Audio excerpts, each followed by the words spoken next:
video to show you how I do my sausage soup. Very unusual sausage soup. Should be a deeper bowl actually.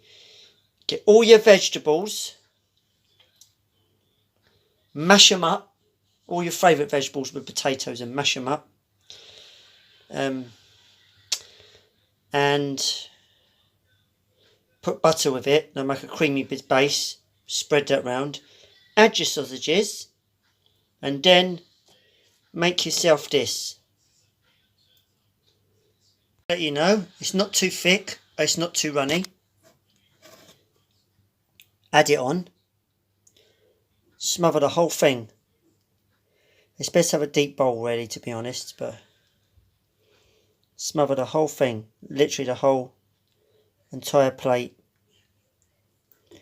It's best to have a deep bowl really, because I haven't really got a deep bowl, so it don't really help. And yeah, and that's your sausage vegetable soup. Sausage is optional if you're not into meat and you're vegetarian, so you can do like a vegetarian sausages.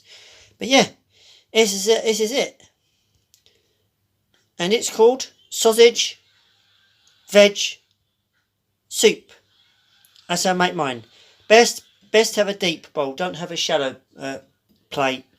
So it's a bit of deep, so you can smother the whole with all this. Don't make it too thick. Don't make it too runny. Sort of in between.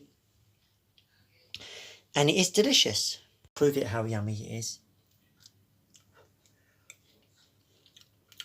Beautiful. Very nice.